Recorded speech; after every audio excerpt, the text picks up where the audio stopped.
It never happened again. He's saying lovely things about each and every one of you. Did you just say so awkward? Billy. I will squeeze one more in here. Steve? Yo. Hi, I was wondering if you guys could switch roles with anyone in Supernatural, who would it be?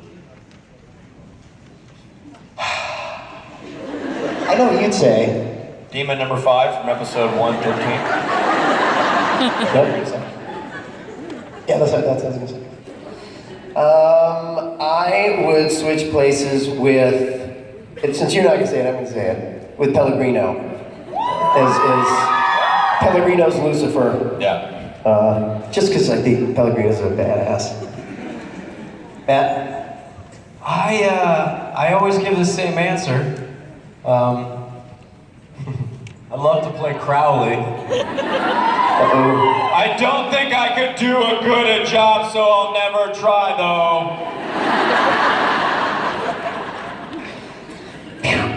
I think you're good. I think you're safe. Oh, wait.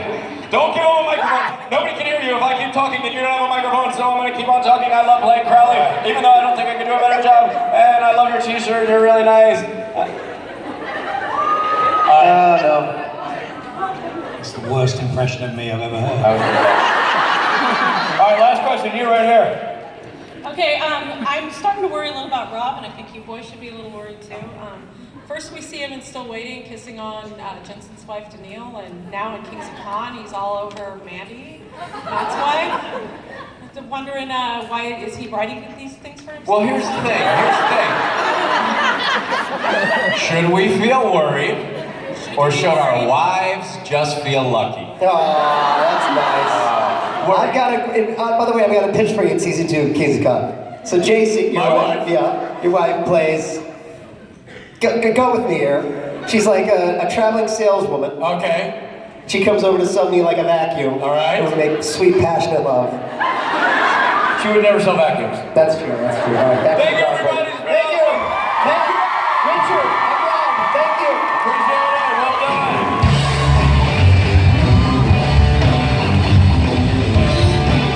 It's a magic number.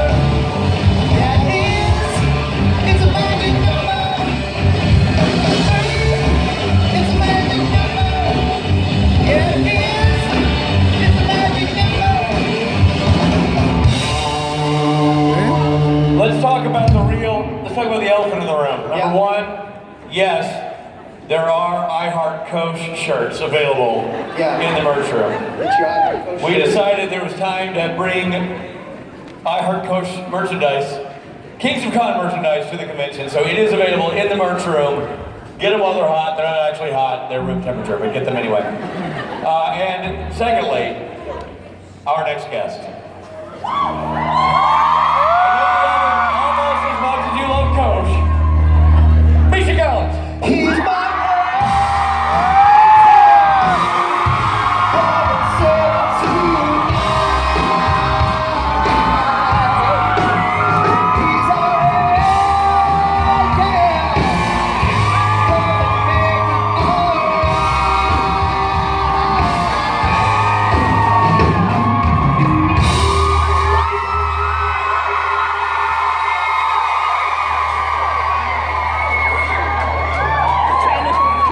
Thank you, that is very beautiful. It's good stuff.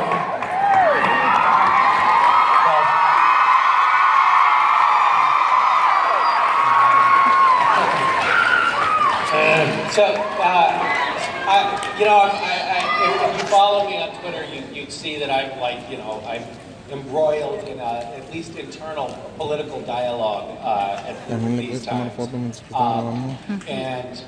And I'm trying to sort of take my mind off of that to come up on stage here and not talk about recent current events. And so I'm like getting myself, all right, get up there, and just, be fun, and then you guys put up these signs that make me want to cry immediately. So it really derails the emotional preparation that I put in. So shame on you for doing that. I feel bad for the one school child who's finishing up an art project and just needs one freaking sheet of orange paper. And is going from store to store, going, what do you mean you're out of pumpkin? I just need pumpkin orange paper! Yes! We love you! Sorry, kid. All right, everybody. You get him. Misha Collins. You're stuck with me. Do most of you know what that sign is about, or is it like some weird... Okay. For those of you who don't, I'm sorry that you've been inducted into a cult that has no meaning to you. What's that? There's an explanation on the back. Oh, it's like a manual. Well, I don't want to take your thing. What if you need toilet paper later? Oh, well, thank you. Wow. Can we give you a button? Yeah. Yes. Take the button. It's gonna be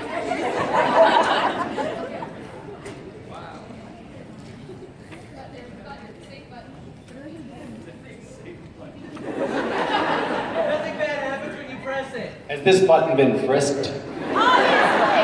Thank you. Oh, wow, that's lovely. All right, thank you, guys.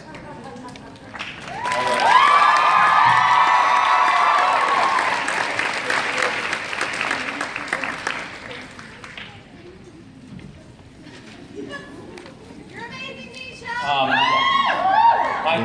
My kids say, you know, all children say things that are really like lovely and sweet and potentially momentarily transformative, and it's really lucky to be around little people who do that for you from time to time. I've told this story before. This is another thing that Mason said, so I apologize for those of you who also heard this already. But to give you an idea, you know, this story is very sweet. And so is this one. We were lying in bed and reading stories. We have a nighttime ritual, which is becoming really codified in our house. It turns out our kids are like really wild and rambunctious, but they actually love routine. And if you stick to it, everything goes really smoothly. And if you don't, everything goes straight to hell. So we have a very, very rigorous routine that involves, you know, toothbrushing.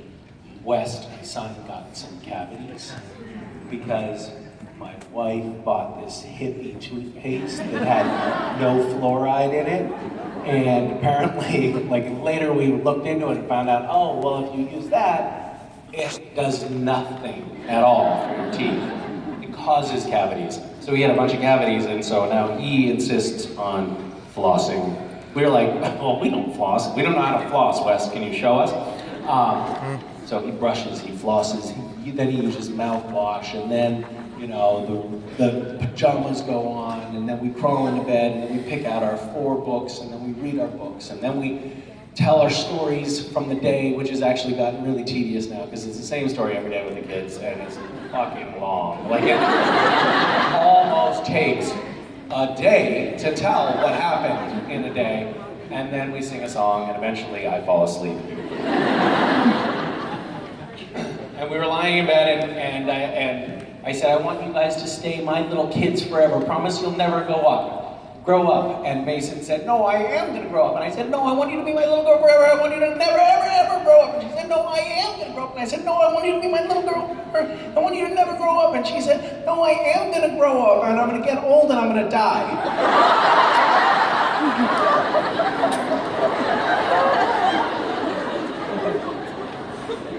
So that kind of killed the moment.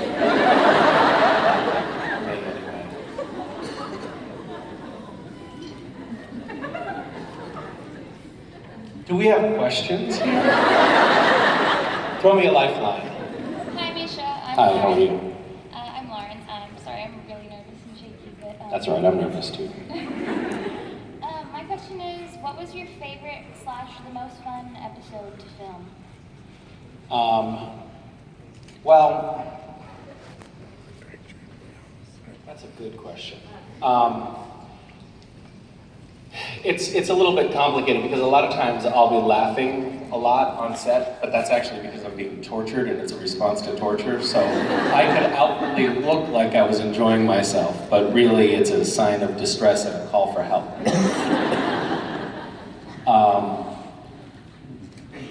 One of my favorite episodes, though, I mean, it's my favorite episode of the show, which is The French Mistake. It's just an amazing episode. And I loved shooting it too because we just had fun messing around, making fun of ourselves. I told some of this story at my meet and greet just now, so those of you who were there, you can, go on Twitter or something right now.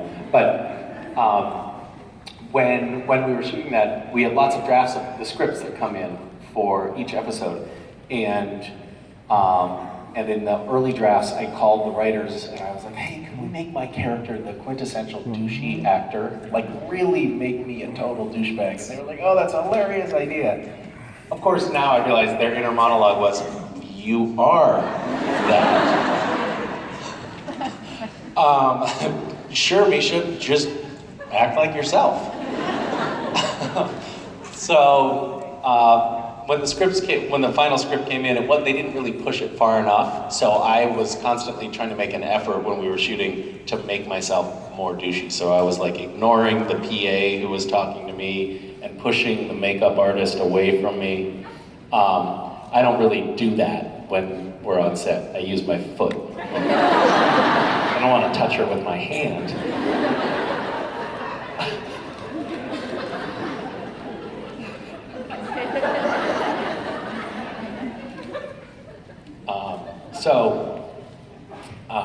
That was a fun episode to shoot because it was like trying to figure out good ways to make fun of, I think we were all trying to find good ways to make fun of ourselves, which is always a fun thing to do. After that episode aired, my manager called and said, oh, it's so great to see you, really just getting to play yourself.